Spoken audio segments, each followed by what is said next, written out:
Hello, and welcome to the Space Podcast 3000 Season Finale Countdown Spectacular. Woo! Yes, pause for a triumphant music sting. There it is. Okay, so today we will be counting down the top 5 best and worst episodes of the season, as well as giving our thoughts on Season 1 as a whole. As voted on by the three of us, of course. Yeah, so our methodology here is first, all three of us individually ranked our favorite episodes from most to least, 1 through 13, because there were 13 episodes here. And then from that, each episode was assigned a number of points, where the worst episode was given 1 point, the one above that 2 points, the one above that 3 points, and so on, capping out at 13. Then, all three lists were averaged together by totaling that number. Like, if one of us gave an episode 4 points and another 5 points, then that's 9, and the other third, and whatnot. And then, they were all ordered based on that. And in the case of any ties, we just looked at, between the two, which one was rated higher than the other by more of us. And so we have a pretty unified list here, despite some variance of opinions. Yeah, some of us felt slightly different about it than others, but I think in the end we have a fairly decent list. Because, honestly, a lot of the episodes in this season were good.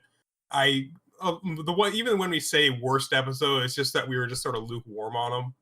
Yeah, this season was extremely good overall, a very strong start for the show. It's just that, some are going to be better than others, so it's less worst and more least good. Yeah, there we go. There really aren't any truly bad episodes in this season. Yeah, at worst, it's just average. So, let's start off with the number 5 worst episode of the season. Episode 4. Love's Labor's Lost in Space. Which is strange, because I actually had this at number 3 for me.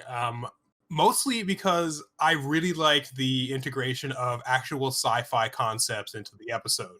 The idea that they had managed to mine out this planet of all its useful resources, and they're leaving the animals to die. That is very much a science fiction thing that is actually also extremely relevant to current societal states. Yeah, this episode has a lot of good world building, and it introduces a few significant characters, but some of it is just a bit... Yeah, TZ, you rated this one really highly, but neither Eden nor I really thought a whole lot of it, and in my case, that's mostly just because Zap is incredibly creepy in this episode, and it just makes me very uncomfortable. Oh yeah, I can understand that, yeah. Also, it feels kind of, I guess, pessimistic. Like, I know some of the animals live at the end, but it feels like Leela's efforts were all for naught at the end of the episode. True. Yeah, by Futurama standards, it is a bit mean-spirited. Like, it's still a very funny episode. It still has, some really good jokes. There's that great science fiction concept of, Vergon 6. And the introduction of Zap and Nibbler, who will both be big recurring characters. It's just... yeah, it's kind of mean-spirited by the standards of this show. Oh, yeah, absolutely. I wouldn't say that it's an episode that I tend to remember as a better episode, because, when I look at the list, I think of Love's Labor's Lost in Space. I remember it's a Zap Brannigan-centric episode. I might be tempted to skip it. But then, of course, looking back on it, I do realize that how important it was in the grand scheme of the series. The introduction of Zap, the introduction of Nibbler, and I remember what I think during the episode I said this is like the first really good, solid sci-fi concept. But beyond that, I guess it doesn't help extend the episode beyond just a lower rated episode of the series. Yeah, keep in mind, even the worst episodes of season 1 rank better than a lot of episodes from, say, the Comedy Central seasons. Yeah, there you go. So, the 5th best episode of Season 1 is, as voted by the three of us, Episode 2, The Series Has Landed. Yeah, that's how you want to start the series off. You don't want it to be the absolute best episode, because then that means everything else is downhill. But, it's not the first season, but you know what I mean. The first episode, but you know what I mean. You want to go out to the starting gate with a really solid one, with a really solid episode. And that's what it is. It's a really good episode. It helps establish everything. It moves really quickly, but it doesn't seem to waste any time either. Yeah, it's very much wall-to-wall jokes, that little bit of, really helping to cement Fry and Leela's relationship.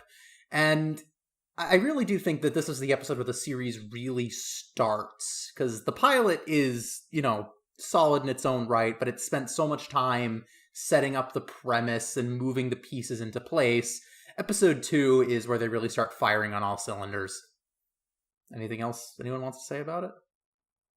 Interesting that we have more to say about the worst episodes. Yeah, probably. That is how it goes. But yeah, overall, a solid episode, but nothing super extraordinary. Yeah, I suppose that it just has the least objectionable about it, because I guess if it's the fifth best, that's still like right in the middle of the road. Yeah, there are only 13 episodes in this season, so yeah, not a whole lot that's not on the list at all.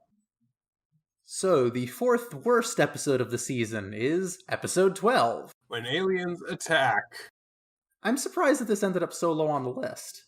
Yeah, I mean, I like it as a concept. I like the Omicronians, but they really don't do that much with it. Given the premise and given the setup of it, given the idea that it's 1,000 light years away, so the broadcast from Earth 1,000 years ago is finally reaching them by now, and it was Fry's fault. That's a good, solid idea for an episode, but it really doesn't end up amounting to all that much. Yeah, it is kind of disposable. Yeah, I ranked it somewhere in the middle, because I really do like the concepts introduced here, but it's not as interesting as some other episodes. Yeah, later episodes with the exact same premise of when aliens attack have a much more fun concept. They even do way more with the Omicronians too, which I love the Omicronians. They're great recurring characters. Yeah, they're some of the show's best recurring antagonists. They just didn't start off on the strongest foot. I think we're getting a really good one in the next season too. I think you're right, but my memory is not perfect. We'll find out when we get there, I guess.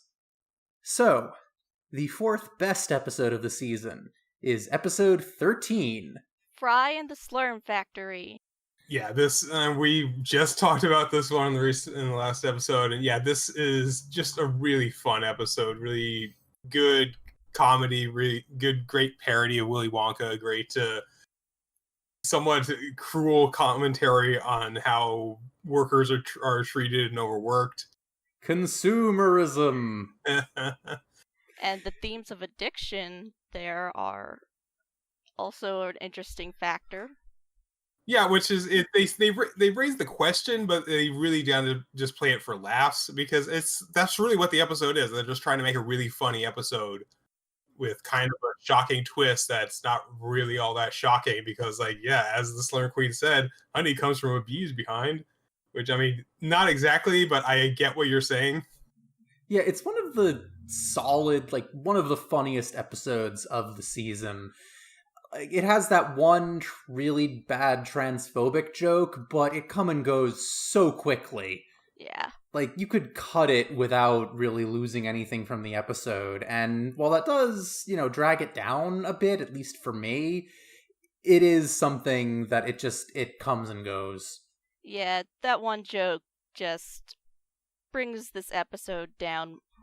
It still ends up at number 4, so that's pretty damn good. Yeah, it hurts it a bit, but, it doesn't ruin the whole episode. Overall, it's just really funny. And the third worst episode of Season 1 is Episode 8, A Big Piece of Garbage. That's a pretty apt description of this episode. I don't know if I would go that far. It's just kind of mediocre, honestly. Yeah, I would say so. I guess that's the biggest problem I had, because I had that one all the way at the bottom of my list. So yeah, the biggest problem is that it really is not all that funny. Yeah, I enjoyed it fine while we were watching it. It's just, looking back on it now, a few weeks later, it's it's really forgettable. Yeah, exactly. It's so easy to just watch it and then move on. It really doesn't introduce that many very good concepts. It introduced Wernstrom. I believe he's introduced in that episode, and I think that the smelloscope is used in later episodes. A couple times, yeah. But beyond that, it really just kind of seems like it's kind of almost like a gag, like a shock episode or something, where it's a giant ball of garbage. They kind of try to have that commentary on it, where they kind of have that joke about the garbage barge, or at least they allude to it, but they don't. It doesn't seem to really do anything with it. It's just there's garbage, now we need to get rid of it. Yeah, they could have done a lot with the environmentalist message of this episode as well, but they really don't. They had a much stronger environmentalist episode in Love's Labor's Lost in Space, honestly. Yeah, now that you pointed out, they kind of did. Which is what pushes that episode, I guess, slightly higher on the list. Yeah, again, this episode isn't really bad, it's just entirely forgettable. Yeah, like, the whole thing is, it's about trash. The jokes are about trash. So, there's not much else in it. I guess they just think the word garbage is funny. Garbage. To be fair, it is a pretty funny word. Garbage. Good garbage breaks down as it goes. I'm sorry, I'm never going to sing again. Okay, don't hold me to that promise, but... I'm certainly not promising. So the third best episode of season 1 is episode 10. A Flight to Remember. Yeah, this is just a really cute episode, honestly. It's a very charming episode, like you said. You get to see all the characters just kind of having fun and having some sort of a romantic connection. Not all of them end up lasting, but they make decently interesting couples. Yeah, as an episode that's based off of an existing media, it allows you to do a lot more with, the smaller parts of it. Because, yeah, it's the Titanic, it's gonna sink, but what really matters is the character interactions. Which exactly is part of the joke right at the beginning of the episode. Is like, it's the Titanic. Oh no, nobody knows what's going to happen to the Titanic, even though the audience already knows exactly what's going to happen in this episode.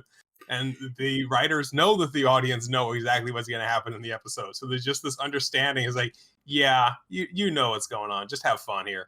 We're just going to try to have fun. It's the journey, not the destination. And yeah, this episode is not the funniest, but yeah, as you pointed out, it's very charming. It's a good story. It's just a feel-good episode. And, especially Bender and the Countess, whom I wish they had, done more with, but, they kind of had to get rid of her because it's the Titanic. You gotta have a tragic romance. You gotta have somebody die. And who knows? She could be alive somewhere. Who knows?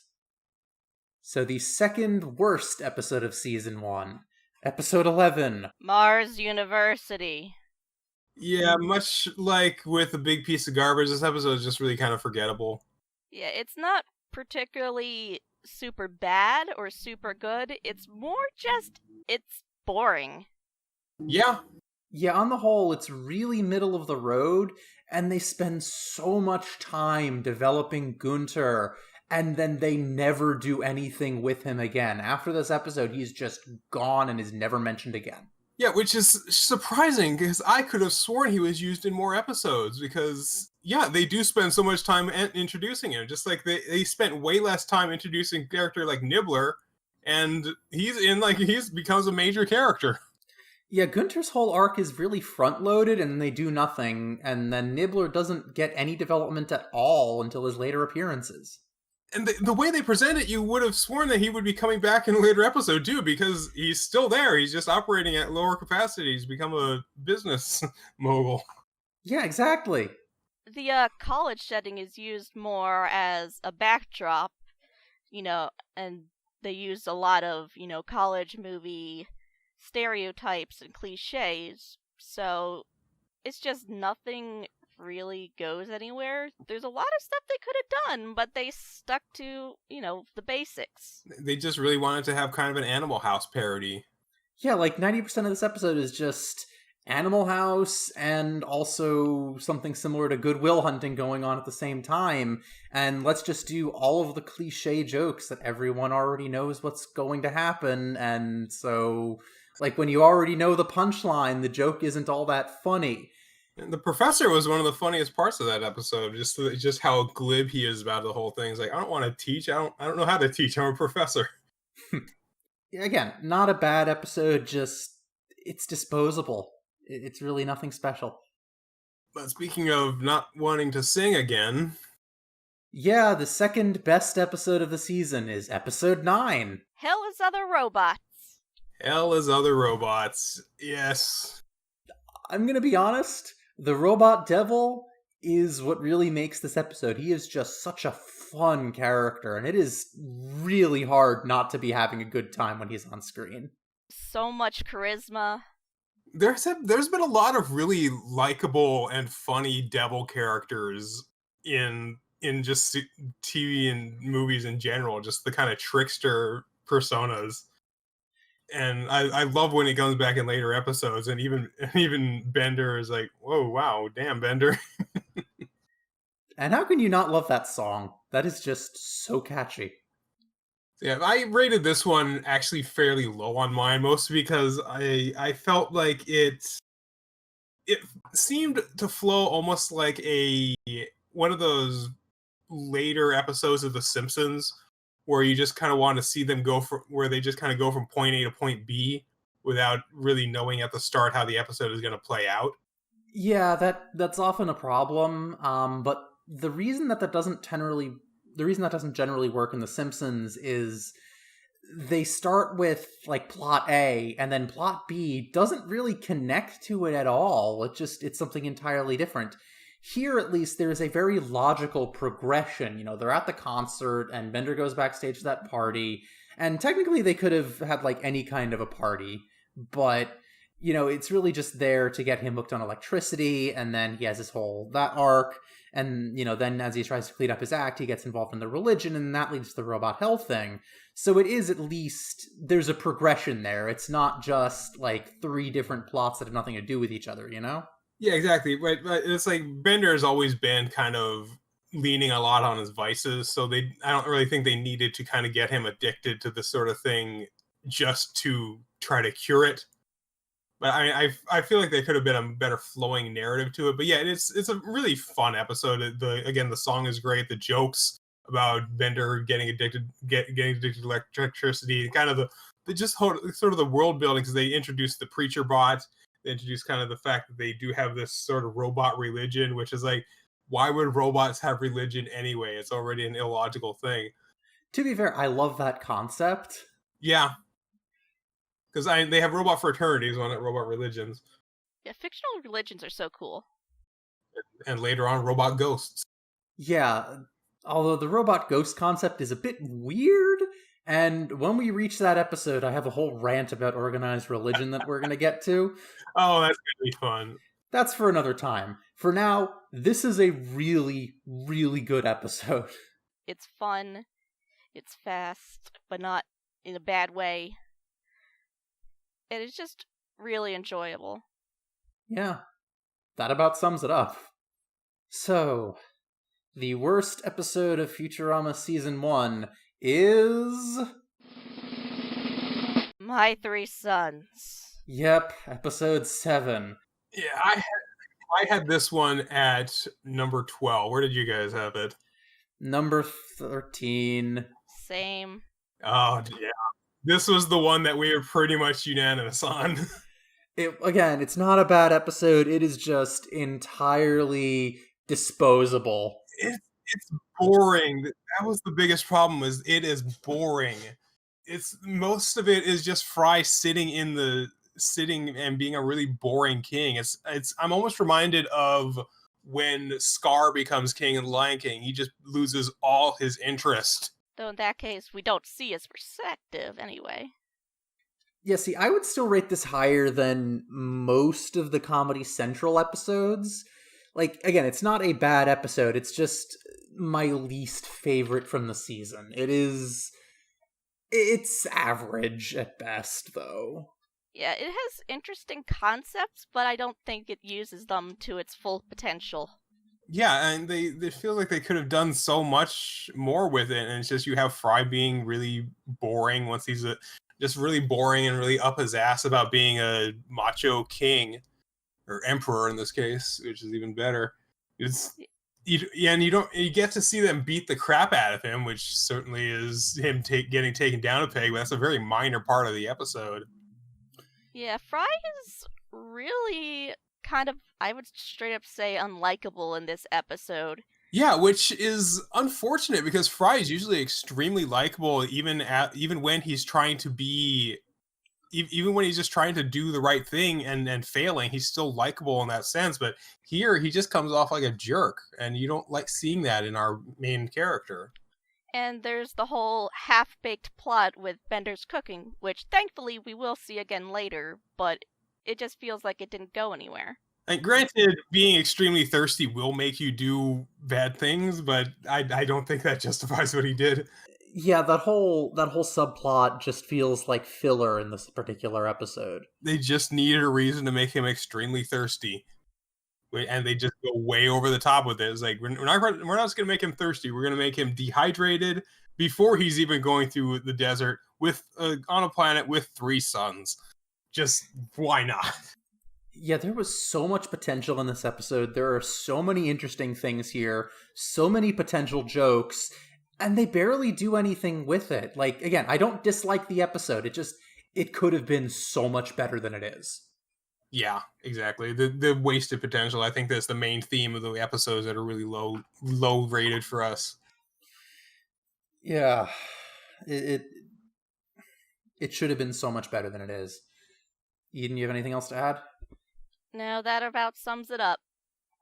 Okay. And finally... Yeah, for a complete 180, the number 1 best episode of Season 1. Episode 6, A Fistful of Dollars. Yeah, episode 6 right before episode 7, so that was interesting. But yeah, this was number 1 on my list. Number 1 on mine, too. Yeah, looking at it... I actually rated it pretty low. That's surprising. Like, it's not exactly I dislike it.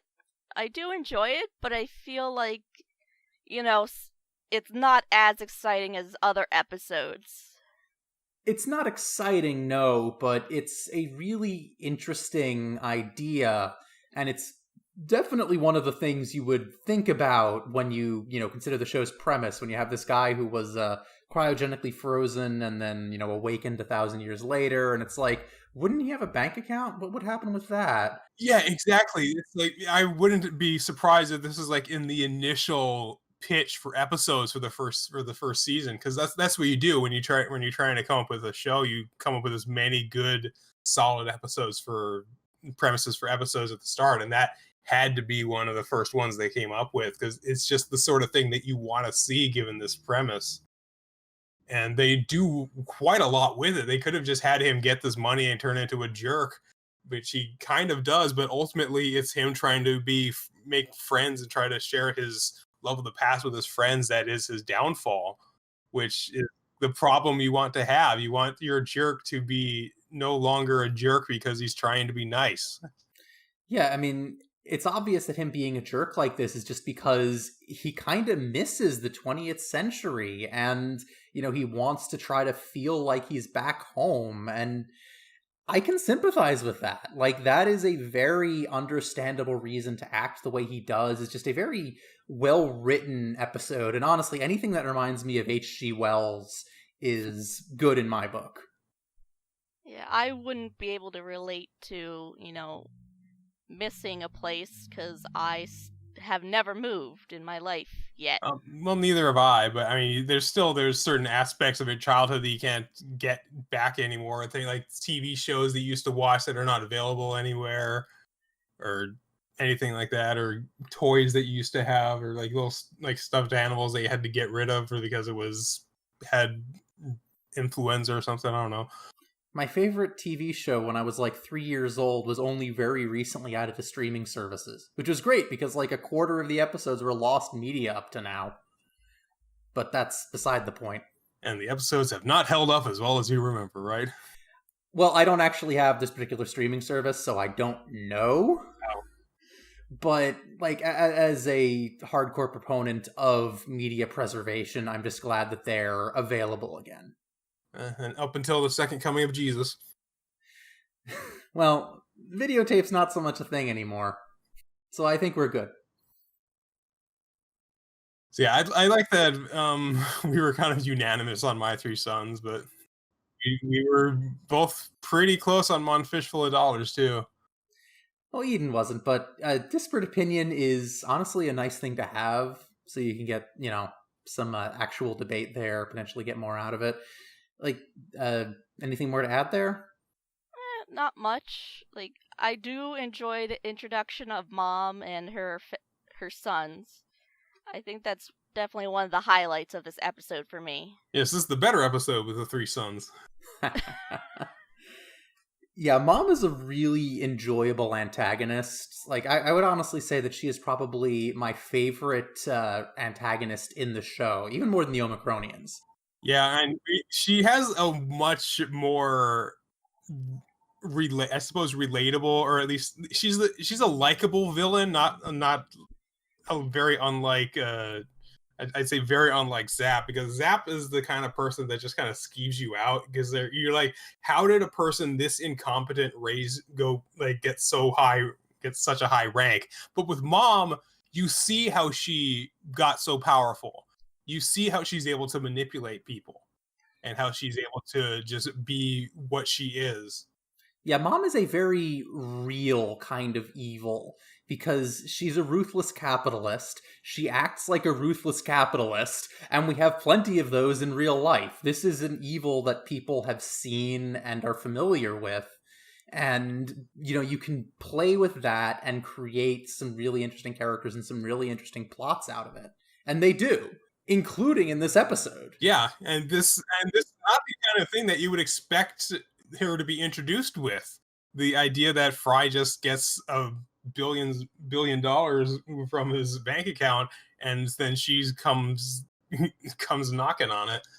Well, she doesn't necessarily want his money. She wants to prevent him from, using the anchovies, but he's unaware. But the fact that she is so ruthless and willing to completely destroy him to get her hands on them, it really does immediately cement who this character is. And it's like, oh, so this is going to be a dangerous antagonist. Yeah, and it's a plan that works too. Like, a lot of times when they introduce these villains that they're like completely useless, they think they have this really powerful idea, but they always get defeated. But no, she basically won. Yeah, the episode ends on a very positive note with Fry, having that bonding experience with his friends, but yeah, Mom wins. She gets what she wanted. The anchovies are gone. She's eliminated a threat to her business, and she gets to continue being the richest woman in the universe. Yeah, which you don't see that often on a show like this, honestly. It's cynical, but it's very true to life, unfortunately. So yeah, I suppose that will do it for our season 1 recap. Yeah, so what did we think of season 1 as a whole? Season 1 was really great. Yeah, season 1 of Futurama is great. You can absolutely see why they would have continued it as more episodes, because like I suppose at this point there were more episodes, because we were watching them in production order, not broadcast order. So it is kind of split up into like 2 seasons, but retroactively. Yeah, I'm pretty sure it was renewed before they'd even aired all of these. And again, you can see why. This is an incredibly solid start for the show. And we've still got several more really good seasons to go. Like, it's still going to get better from here.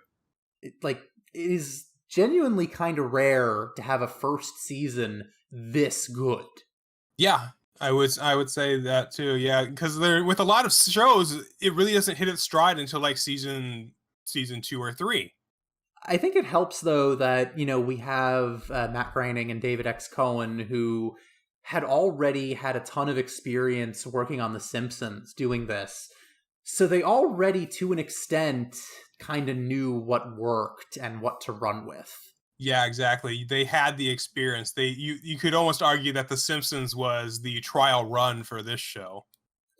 I wouldn't necessarily go that far, but you know, a lot of shows, you have the first season where they're still figuring out what works and what doesn't, still, getting their bearings and finding their footing. And you do have a bit of that here. There are still the teething pains, like, a couple bland and forgettable episodes. But yeah, they really do have that advantage of already having so much experience with this style of comedy.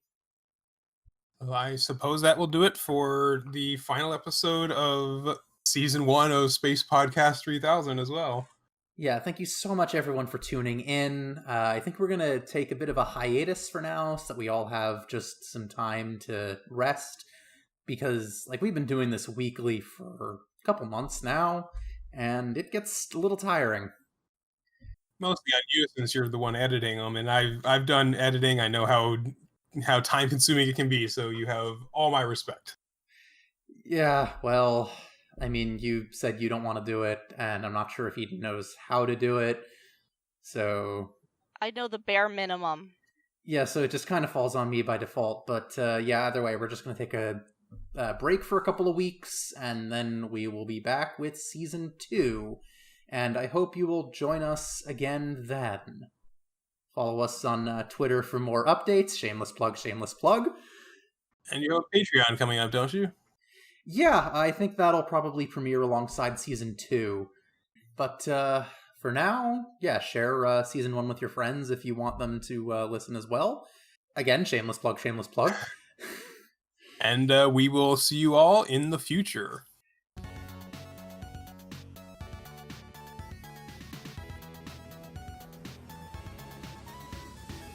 Thank you for listening to Space Podcast 3000. Your three voices of the future are Nova Altman, Doug Hancox, and Eden Valerie. The theme music is Voxel Revolution by Kevin MacLeod, licensed from filmmusic.io. Find it and hundreds of other free songs at incompetech.filmmusic.io. You can hear more episodes of Space Podcast 3000 on YouTube or at soundcloud.com/spacepod3k. Follow us on Twitter at SpacePod3k. Be sure to join us next season as the Planet Express crew experience a taste of empathy in I Second That Emotion.